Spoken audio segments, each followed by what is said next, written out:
¿Qué son las redes neuronales? Consisten en unidades de procesamiento que intercambian datos e información. Se utilizan para reconocer patrones, incluyendo imágenes, manuscritos, secuencias de tiempo, tendencias financieras, etc.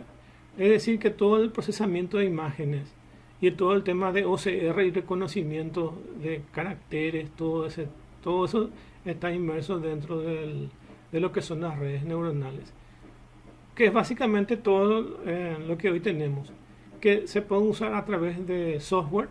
Están los software OCR que reconocen del escaneado texto, o puede reconocer objetos que están dentro de una foto. Por ejemplo, te puede decir, te quitas una foto en un centro comercial y el algoritmo analiza el fondo y dice tu nombre, fulano de tal, está en tal shopping o en tal local comercial. Entonces hasta el fondo, hasta reconoce lo que es primera persona, te reconoce a vos como persona, y además de eso puede analizar tu fondo o cualquier elemento que está dentro de ese fondo.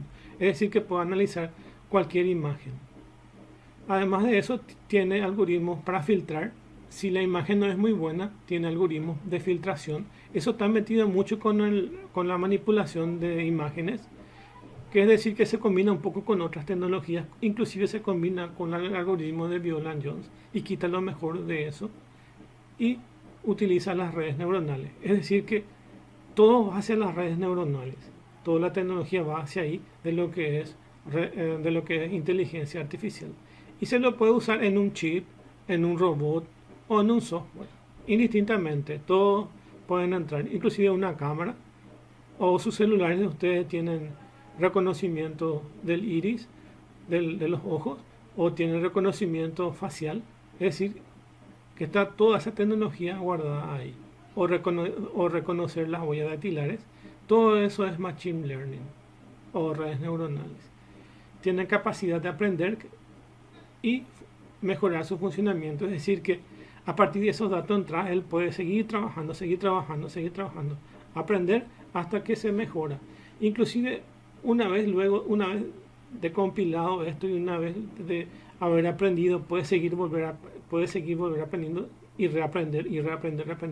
Depende de cómo se programa. Entonces, siempre puede tener esa capacidad de seguir reaprendiendo. Una primera clasificación de los modelos de redes neuronales artificiales puede ser atendiendo a su similitud con la realidad biológica. 1. El modelo de tipo biológico. Este comprende las redes que tratan de simular los sistemas neuronales biológicos, así como las funciones auditivas o algunas funciones básicas de la visión.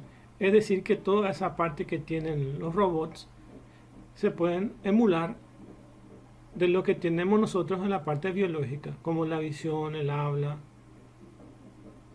los oídos, el sonido. Entonces todo eso podemos emularlo. Y el otro es el modelo dirigido a la aplicación. Este modelo no tiene por qué guardar similitudes con los sistemas biológicos. Su arquitectura está fuertemente ligada a las necesidades de las aplicaciones para las que se diseña. Es decir, que va mucho más allá de lo que es la parte biológica. Y, por ejemplo, podemos concentrarnos en algunas características que nosotros queramos medir que no tiene un algoritmo de las neuronas biológicas, que son las neuronas que tenemos en el cerebro. Entonces pueden ir más de acuerdo a la aplicación que nosotros queramos realizar. Definiciones. ¿Qué es redes neuronales? ¿Es una nueva forma de computación inspirada en los modelos biológicos? Sí. Los modelos matemáticos compuestos por un gran número de elementos procesados, organizados en niveles también, porque se combinan miles de neuronas físicas. Entonces tratamos de emular eso y tenemos también cientos de neuronas artificiales que están hechos por algoritmos. Un sistema de computación compuesto por un gran número de elementos simples, elementos de procesos muy interconectados, los cuales procesan información por medio de su estado dinámico como respuesta a las entradas externas. Y el 4 que les marqué en rojo porque es el más importante. Las redes neuronales artificiales son redes interconectadas masivamente en paralelo de elementos simples, usualmente adaptativos, con una organización jerárquica, los cuales intentan interactuar con los objetos del mundo real del mismo modo que lo hacen los sistemas del sistema nervioso biológico. Es decir, que tenemos unas redes interconectadas y funcionan masivamente en paralelo, dice. Es decir, que también se le puede aplicar computación en paralelo y pueden funcionar entre varios robots o pueden funcionar entre varias computadoras o en una computadora con muchos núcleos. Es decir, que también puede utilizar la programación en paralelo. Toda esa capacidad de las redes neuronales que se puede aprovechar para poder quitar el máximo provecho a todas las tecnologías que tenemos hoy en día.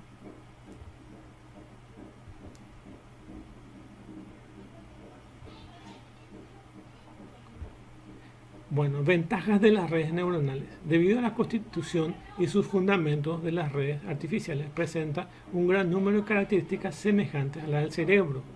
Entonces, las redes neuronales tratan de asemejarse a cómo es el cerebro humano. Por ejemplo, son capaces de aprender de la experiencia, generalizar casos anteriores a nuevos casos, eso es muy importante. Es decir, que si yo le mando a reconocer imágenes de animales y de repente le muestro un animal que no estaba en la lista, él puede decir que no es un animal que está en la lista. Es decir, que también puede generalizar a otros casos. Puede decir que es un animal y que no es un objeto, pero básicamente quita información de donde no hay todavía información, es decir, que se anticipa a los datos. Por eso se puede generalizar. Abstraer características esenciales a partir de las entradas que representan información irrelevante. Es decir, que depende de cómo se le va cargando en su entrada esas informaciones, él se va acomodando a sus salidas y es lo que va generando nuevas informaciones que se usan. Por ejemplo, yo puedo predecir cuál va a ser el candidato presidenciable para las próximas elecciones sin tener los datos certeros de eso, solamente cargando con información de las entradas, y él va a aprender o va a quitar una predicción, es decir, que se va a comportar como se comporta una persona. De entre esas ventajas tenemos el aprendizaje adaptativo, la autoorganización, tolerancia a fallos, operación en tiempo real, fácil inserción dentro de tecnologías existentes. El aprendizaje adaptativo es capacidad de aprender a realizar tareas basadas en el entrenamiento o en la experiencia inicial, es decir, que tienen algoritmos de aprendizaje las redes neuronales. Tienen autoorganización, una red neuronal puede crear su propia organización o representar la información que recibe mediante una etapa de aprendizaje, es decir, que puede clasificar objetos. Puede decir, por ejemplo, estas son semillas, estas son personas, estos son animales. Entonces tienen una cierta capacidad de autoorganización o de clasificación. Tienen tolerancia a fallos porque directamente si una parte de la red neuronal deja de funcionar, no le afecta al 100%, sino puede seguir funcionando. Imagínense una red de varios ordenadores como si fuera que tienen varios servidores como los de Google y tienen el algoritmo de las redes neuronales. Si ocurre un huracán en una ciudad y destruye 30 servidores, igual va a poder seguir funcionando si hay otras que tienen su respaldo. Entonces, tolerancia a fallos. La destrucción parcial de una red conduce a una degradación de su estructura. Sin embargo, algunas de las capacidades de la red se pueden retener incluso sufriendo gran daño a través de lo que se conoce como redundancia. Ponemos más nodos de esas redes duplicadas, de tal forma que si uno se destruye el otro siga funcionando. La operación en tiempo real. Los cómputos neuronales pueden ser realizados en paralelo. Para esto se diseñan y fabrican máquinas con hardware especial para obtener esta capacidad. Es decir, que tienen cierta capacidad de funcionamiento en paralelo. No solamente secuencial, sino también puede ser paralelo. No todas las redes neuronales son así, solamente un pequeño grupo. Pero es una de las características que algunas de ellas tienen. Es de fácil inserción dentro de la tecnología existente porque se pueden obtener inclusive en chips especializados las redes neuronales que manejan su capacidad para cierta tarea. Ello facilita la integración de los sistemas modulares existentes. Es decir, que esta tecnología se puede aplicar casi a cualquier cosa, inclusive se lo puede tener en microchips. Imagínense ustedes que cuando compran una cámara IP y el software y entre el hardware, igual puede tener un algoritmo de reconocimiento facial. Es decir, que ya puede tener un algoritmo de redes neuronales incluido dentro de esas cámaras. ¿Y que son? Son un conjunto de chips que están programados internamente para que hagan algún funcionamiento exclusivamente de actuar con el software y también actuar con el hardware. Bueno, y veamos qué son cada uno de esos. Está marcado en rojo lo más importante, que es lo que le voy a leer. Dentro del aprendizaje adaptativo, la capacidad de aprendizaje adaptativo es una de las características más atractivas de las redes neuronales. Esto es, aprenden a llevar a cabo ciertas tareas mediante un entrenamiento. Eso es lo más importante. Eso podemos subrayar. Entrenamiento con ejemplos ilustrativos. Esos ejemplos puede ser, por ejemplo, colocarle varias imágenes con sus etiquetas de animales, así como dijimos, perros, gatos, etc. Como las redes neuronales artificiales pueden aprender a diferenciar patrones de imágenes estamos hablando, mediante ejemplos y entrenamiento. No es necesario que el programador elabore modelos a priori, ni necesidad de especificar funciones de distribución de probabilidades.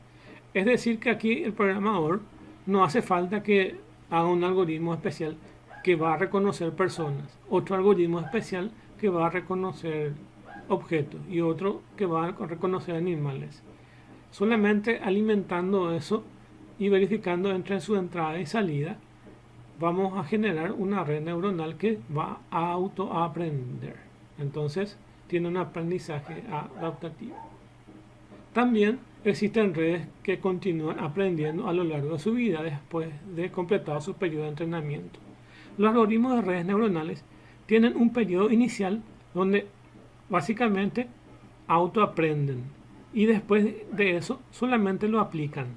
Pero hay algoritmos especiales que se autoentrena, se modifica internamente y después ya queda lista para su funcionamiento. Funciona un tiempo y cada tanto va analizando entre sus entradas y sus salidas, así que va teniendo una retroalimentación. Y mediante esa retroalimentación va a seguir aprendiendo. Es decir, que no es que termina en una vez su aprendizaje, sino es continuo.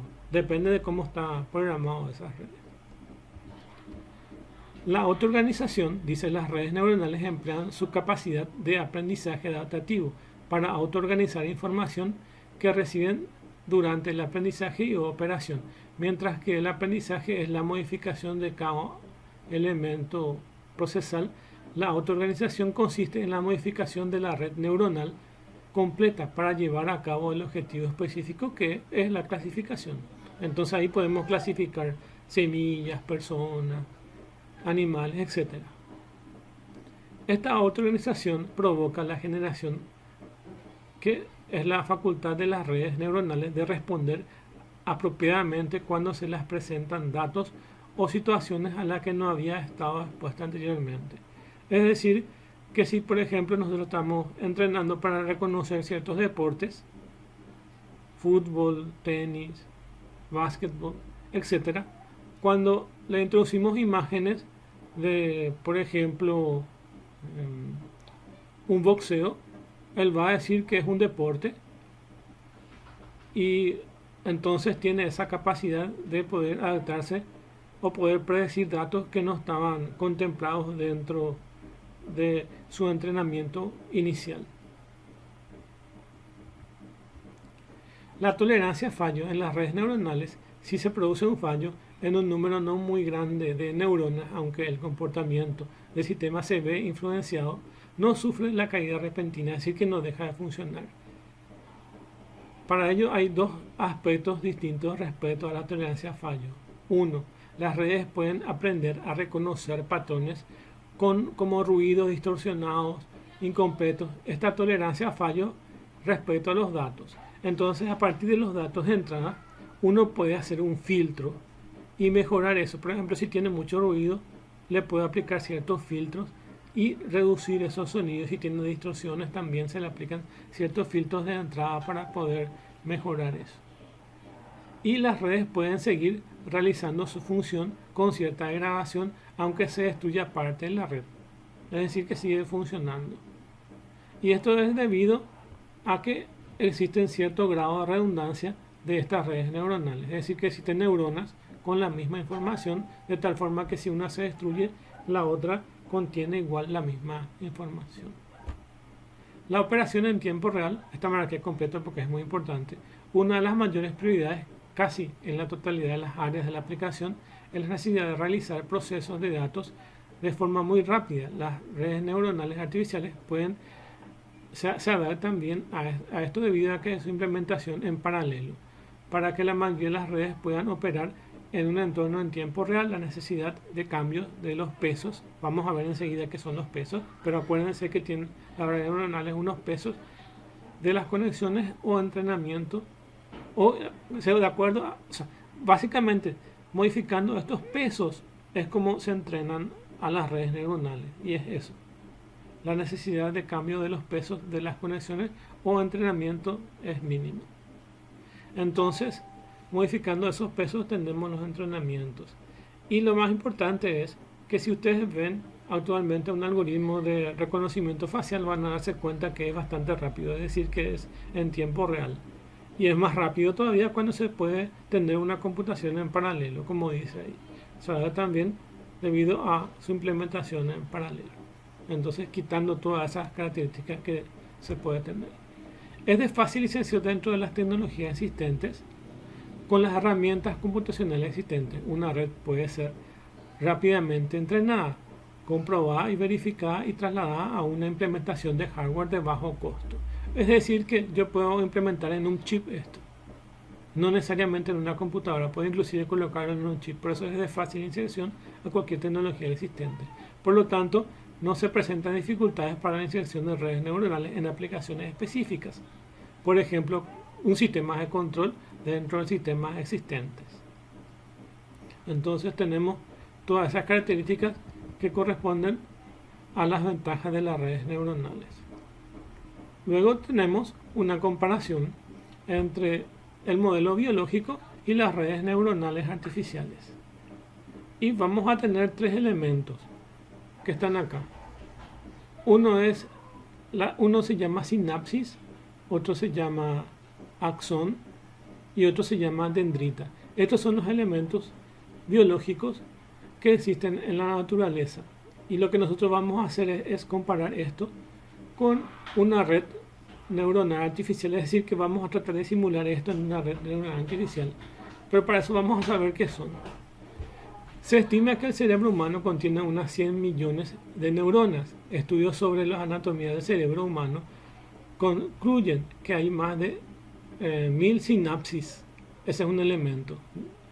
1000 sinapsis de la entrada y la salida de cada neurona. Es importante notar que aunque el tiempo de conmutación de las neuronas, unos pocos milisegundos, es casi 1.000.000 de veces menor que los actuales elementos de las computadoras, está comparando una computadora contra el cerebro humano.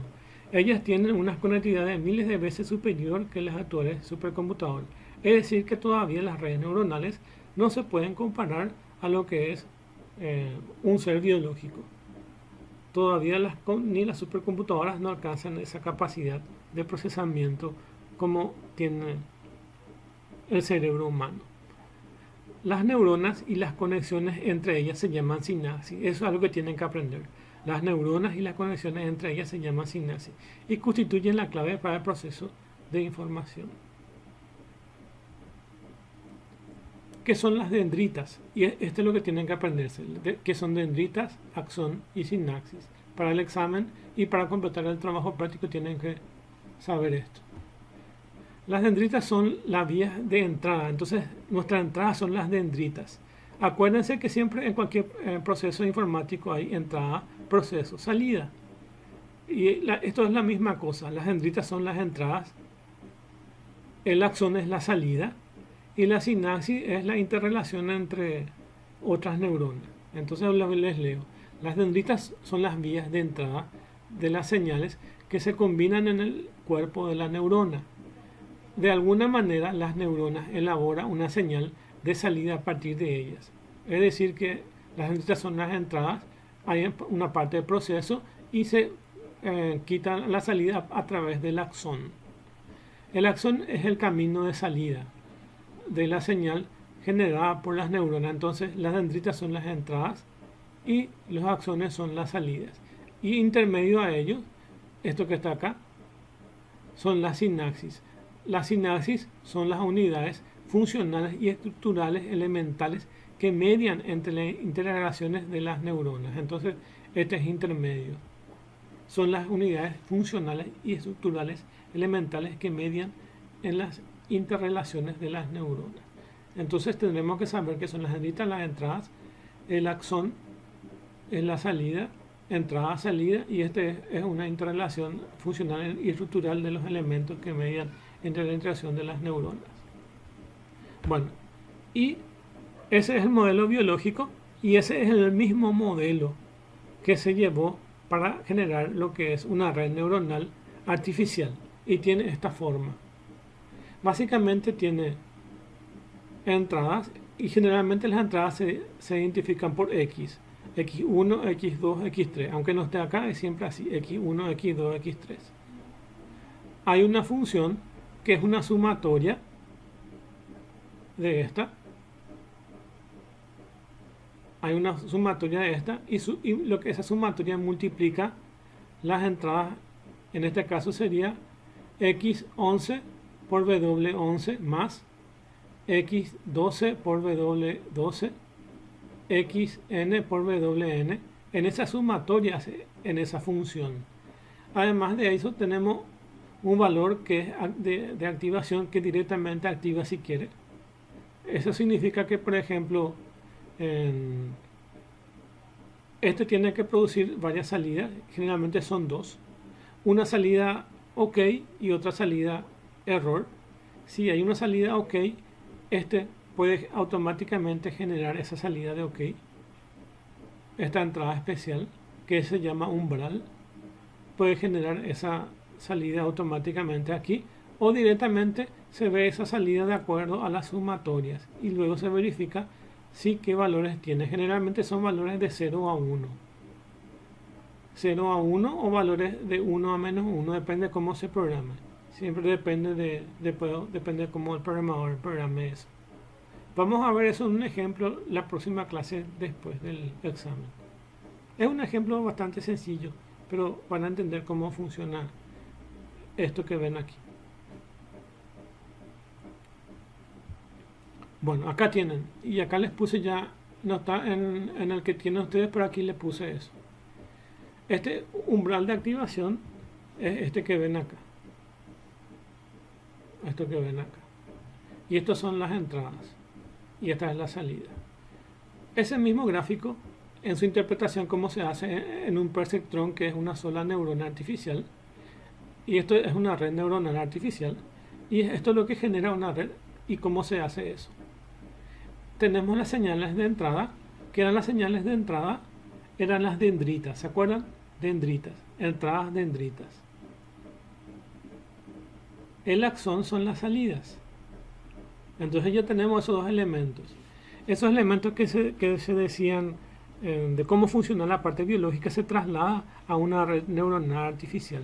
Entonces, las dendritas son las entradas. Y en nuestro ejemplo, y siempre es así, van numeradas por las letras X. X1, X2, X3, X4, Xn. Siempre es así. Las entradas se numeran en X. Y las salidas se numeran por la letra Y. Y las salidas son el axón.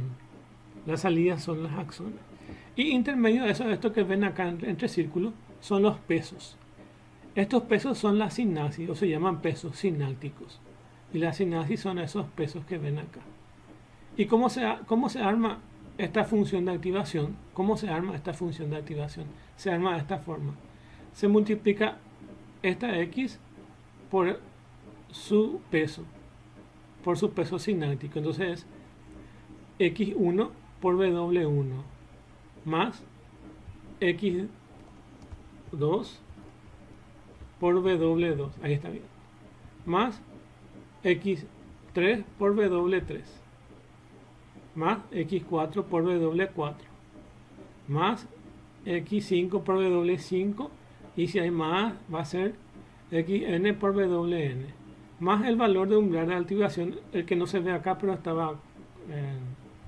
está conectado acá, más el valor de umbral. Y esa es nuestra función f de x. En realidad se traslada a esta simple función matemática que es la sumatoria de esto. ¿Se dan cuenta? X por W tanto es una sumatoria, unión sumatoria. Entonces hacemos este cálculo, nos sale un valor este f de x. Este f de x es la salida y nos puede dar dos valores. Nos puede dar 0 o nos puede dar 1. ¿Se dan cuenta? Si es un valor 1 se llama valor de activación. Y acá se activa. Y si es valor 0 no hace nada. Si es 1 se activa esto. Es decir que cada activación significa un valor positivo para nosotros. O también algunos hacen entre valores de 1 y menos 1. Valor 1 y menos 1. Depende de cómo se programe internamente. Me puede dar un valor de 0 o me puede dar un valor de 1. Bueno, es eso. Todo esto, todo lo que estuvimos hablando se sintetiza en este que se llama perceptrón. Y solamente en esto. Y al final todo lo que tenemos que hallar es solamente multiplicar esto. Pero otra parte atiendan algo importante. Otra parte dice que el algoritmo es capaz de autoaprender y capaz de modificar según lo que aprende. ¿Y qué es lo que se modifica? Se modifica estos valores W. Se entra en un ciclo for y aleatoriamente se van colocando y se van modificando estos valores W, o se van acomodando estos valores W, de tal forma a que si produce un 0, vuelve a entrar otra vez, se vuelve a calcular esto, a recalcular modificando estos pesos. Yo modifico estos pesos y me tiene que salir valor 1.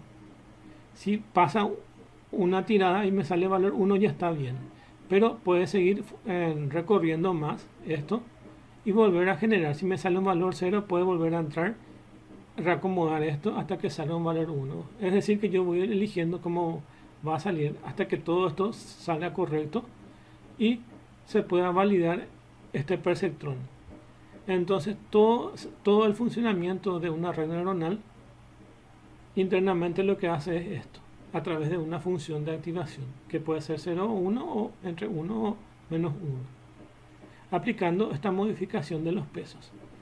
Al iniciar el programa se le puede dar unos pesos al azar aquí, o si yo ya conozco cuáles son los valores que me dan una salida deseada, los coloco acá, pero después se genera uno de estos dos valores y ahí entro en un ciclo y dentro de ese ciclo voy volviendo a modificar estos pesos al azar.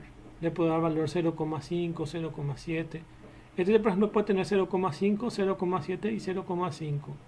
Y después en otro recorrido este puede tener 0,3, 0,3, 0,2. Entonces voy modificando estos pesos y voy viendo que estos valores me salgan lo que yo quiero. Y así es como voy acomodando el perceptrón. Bueno, entonces ya saben cómo funciona. El modelo biológico, lo que básicamente ocurre en una neurona biológica es lo siguiente. La neurona es estimulada o excitada a través de sus entradas, que son los inputs, y cuando se alcanza cierto umbral, que es lo que vimos, la neurona se dispara o activa pasando una señal hacia el axón. Entonces tenemos esa función de excitación, que es esta función de activación. Función de excitación es la función de activación. Y se activa eso y quita sus salidas por el axón. Axón, salida.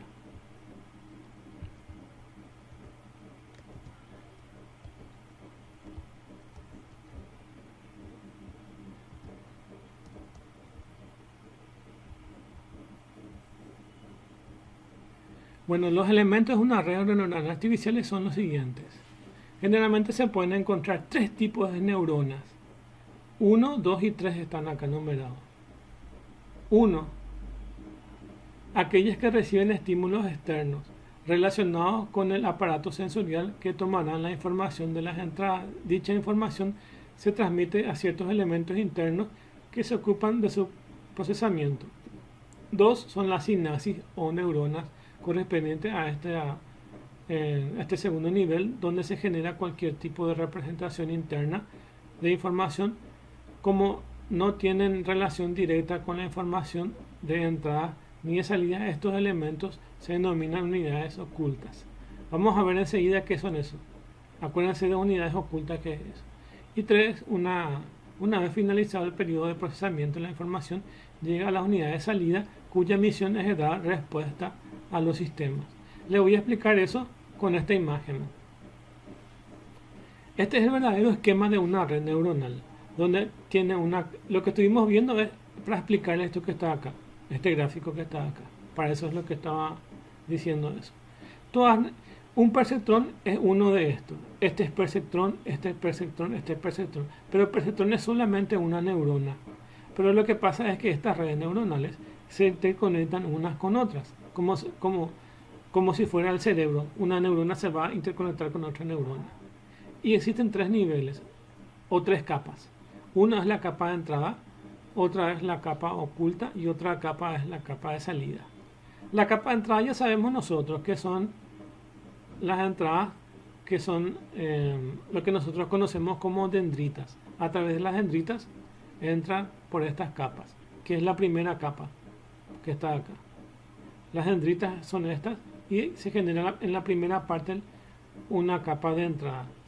Y sus salidas, que son las del axón, y corresponden con esta capa de salida. Entonces ya tenemos los dos elementos. Pero usualmente existen unas conexiones mayores acá, como se ve acá, que se llaman capas ocultas, que están entre las entradas y las salidas. Y acá puede haber un montón de capas.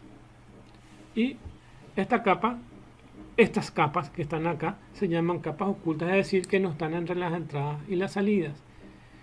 El término de Deep Learning viene aquí, justamente de las capas ocultas. Resulta ser que el Deep Learning significa aprendizaje profundo. ¿Y por qué es profundo? Porque tiene millares de estas capas ocultas. Y es por eso lo que el programador no sabe cuál es el algoritmo que se genera dentro de estas, porque en realidad estas neuronas se interconectan y acá hay millones de capas ocultas entre las entradas y salidas. Entonces el algoritmo se genera entre la interconexión de estas neuronas, especialmente de estas capas ocultas. Entonces ahí tenemos 3 capas. Y eso es lo más importante que tenemos. Toda red neuronal que no sea un perceptrón tiene 3 capas. Las capas de entrada, las capas de salida y las capas ocultas. Entonces acá hay millones de capas otra vez. Como se ve acá, existen más capas que entre las capas de entrada y salida. Entonces, este es el Deep Learning, cuando tiene más capas ocultas. Y dice, la misma está constituida por neuronas interconectadas y arregladas de 3 capas. Este último puede variar. Los datos ingresan por medio de la capa de entrada, pasan a través de la capa oculta y salen por la capa de salida. Cabe mencionar que esta capa oculta puede estar constituida por varias capas, es decir que pueden haber, aunque no esté dibujado acá, pueden haber más perceptrones aquí o más neuronas aquí, y aquí haber otra fila o otras columnas de capas ocultas. Puede ser casi infinito esto. Y ahora lo último nos falta es el estado de activación. El estado de activación tiene que ver aquí con esta función de activación. ¿Qué es lo que tiene que ocurrir para que este valor sea 1 o 0 en su salida? Y se activa cuando ocurra, en este caso, un valor 1. Y es eso, cuando es una función de activación. Y vamos a ver eso. Todas las neuronas componen una red que se halla en un cierto estado. Es decir, este tiene un cierto estado aquí, acá en su función de activación. Podemos decir que hay 2 posibles estados. Uno en reposo, donde no se hace nada, evidentemente, y uno excitado. Y al que a nosotros nos importa puede ser, por ejemplo, el valor excitado, que es lo que hace como una alarma que activa nuestra neurona, que se llama excitado. Y se les denomina estados de activación. Acá es nuestro estado de activación. Y cada uno de los cuales se le asignan valores. Y nuestros valores, por ejemplo, dijimos que puede ser a estos valores de activación se le asignan valores 0 o 1, por ejemplo.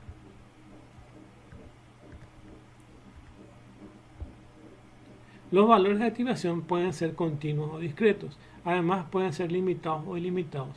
Si son discretos, suelen tomar un conjunto pequeño de valores o bien valores binarios. En nuestro caso, vamos a suponer que son valores binarios. ¿Y qué son valores binarios? 0 o 1, que es nuestro ejemplo. Puede tener un estado de reposo 0 y un estado excitado 1. En notación binaria, un estado activo se indicará por un valor 1 y se caracteriza por la emisión de un impulso por parte de la neurona potencial de acción, mientras que un estado pasivo o de reposo se indicará por un valor 0, que es lo que le estuve mostrando. En otros modelos se considera un conjunto continuo de estados de activación, en cuyo caso se le asigna un valor entre 0 o 1, o también se le puede colocar en un intervalo menos 1 o 1. Eso depende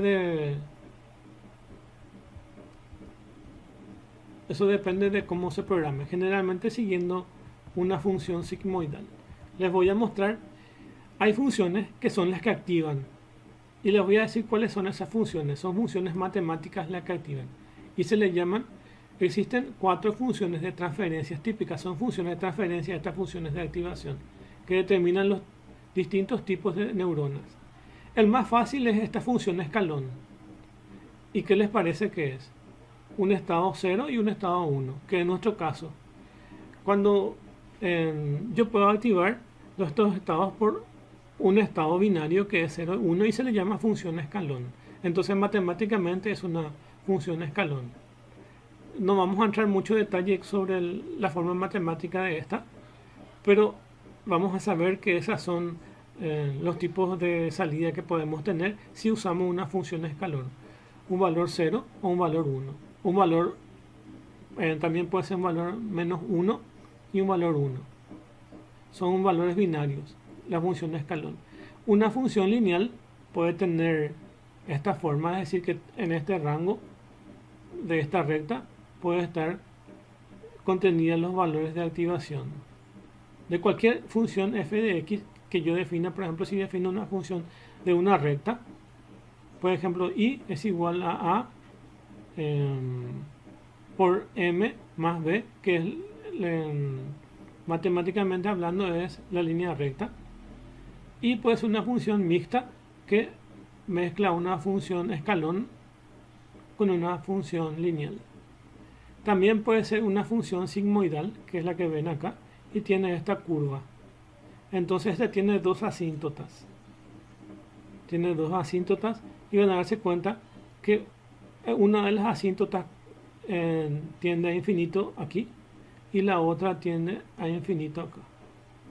Y después los otros valores sí son accesibles. Entonces esto también se puede hacer. O se puede hacer una función gaussiana, que es esta forma de curva. Entonces cualquier función f de x, como muestra acá, esta es una función f de x, yo puedo aplicarlo. Es decir, que lo único que tengo que hacer es aplicarle. Esto es una función de activación, mi f de x. Lo único que tengo que hacer es aquí aplicarle esa función matemática a esto, y con eso obtener mi neurona. El tema de las redes de neuronas.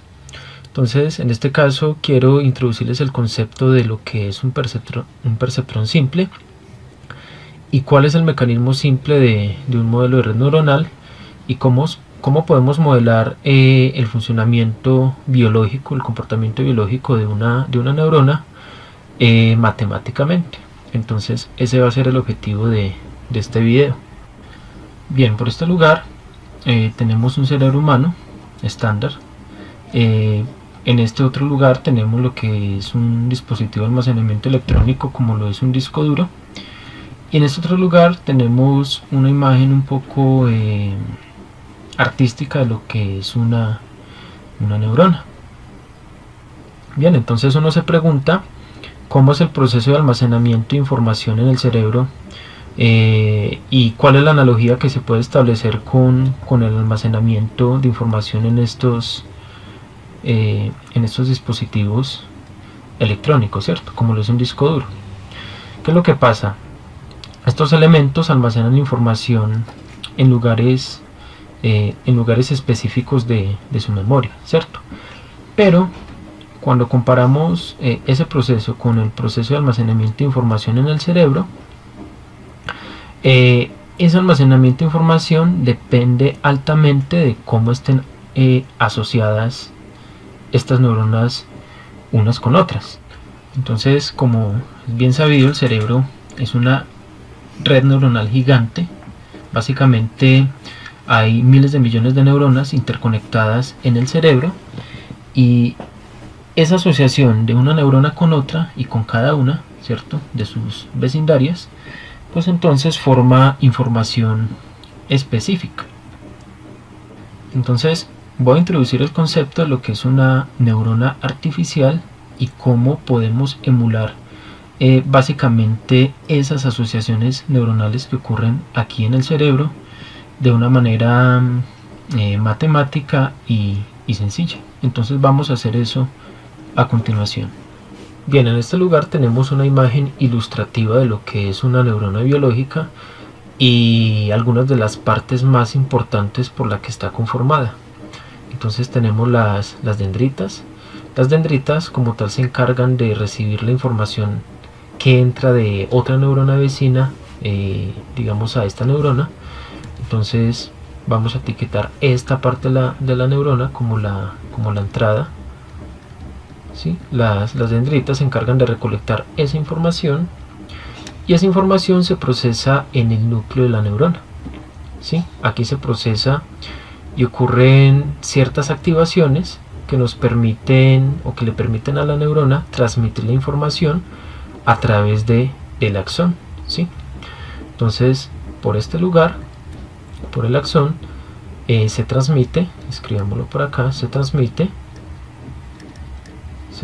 la información, ¿sí?, como tal, que proviene de las dendritas de la neurona. Y después la información, bueno, después de atravesar el axón, la información sale por los terminales del axón. Entonces tenemos que la información entra por las dendritas, se transmite por el axón, la información se transmite por el axón y finalmente sale por los terminales del axón. Entonces aquí tenemos la salida como tal de la información. Entonces la información o la señal, ¿sí?, fluye en esta dirección. Entonces esta va a ser la entrada de la información, por aquí se transmite y por aquí sale. Estos terminales de la neurona como tal van a hacer el papel de entradas de la neurona siguiente que haya, o bueno, la neurona que sea vecina de esta. Entonces estos terminales transmiten nuevamente la información a la neurona vecina que se encuentre más cerca de esta neurona. Entonces básicamente tenemos un modelo que, bueno, el modelo como tal biológico nos muestra que hay un proceso de entrada de información, un proceso de transmisión y un proceso de salida de información. Bien, teniendo en cuenta lo anterior, vamos a hacer las siguientes asignaciones. Entonces, como lo dije previamente, estas dendritas se encargan de recolectar la información y la información se procesa en el núcleo de la neurona. Entonces, con el fin de modelar esto matemáticamente, ¿sí?, esta parte de la neurona, entonces, bueno, vamos a escribir por aquí neurona. La neurona de ahora en adelante la vamos a asociar con lo que es un nodo, un nodo, o algunas veces se le llama unidad, y a las conexiones o a las dendritas, escribámoslo por este lugar, las dendritas,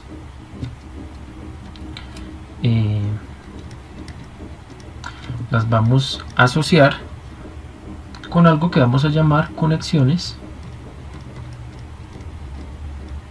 de pesos. Bien, entonces la neurona va a pasar a ser una unidad o nodo y las dendritas van a pasar a ser conexiones de pesos.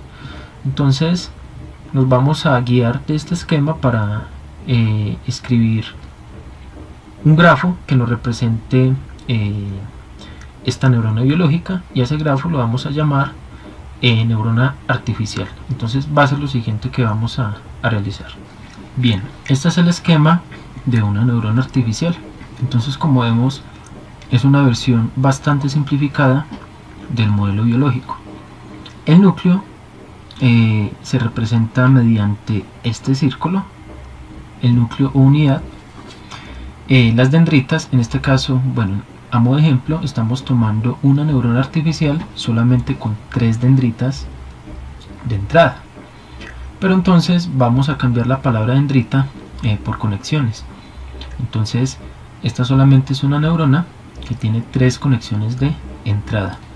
Esas conexiones de entrada las vamos a denotar a modo de ejemplo con estas letras. Entonces, por ejemplo, tengo aquí la entrada X1, aquí tengo la entrada X2 y aquí tengo la entrada X3.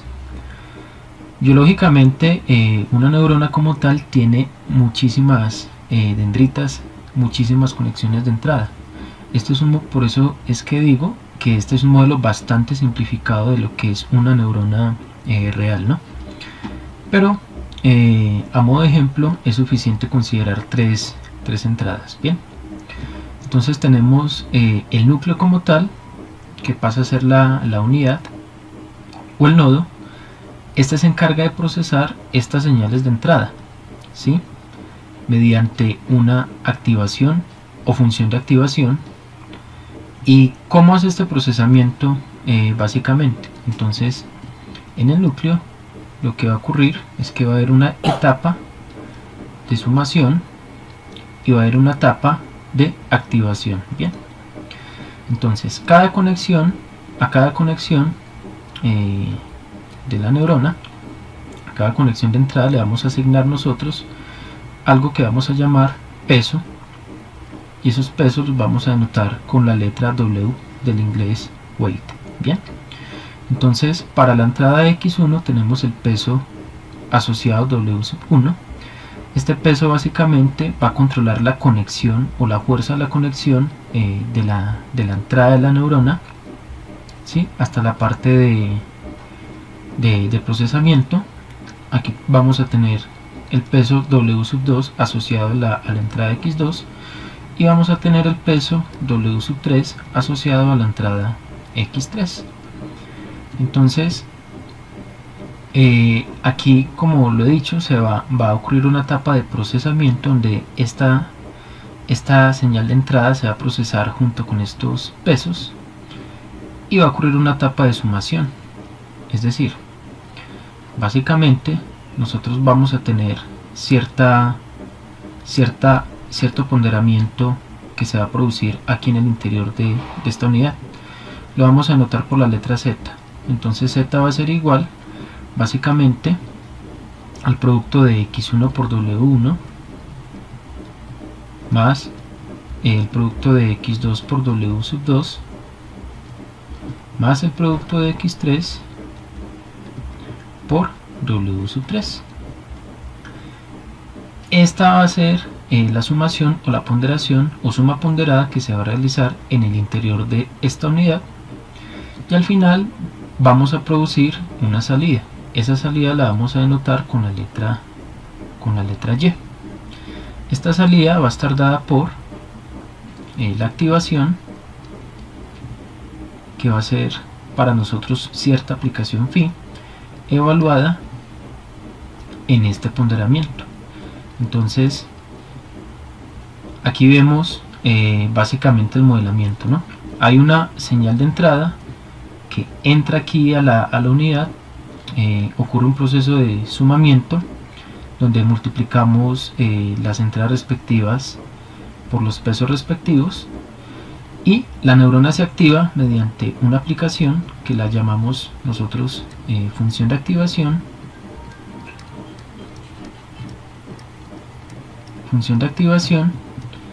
Y esa función de activación se la aplicamos a esta suma ponderada z, y esa va a ser para nosotros la salida de la red.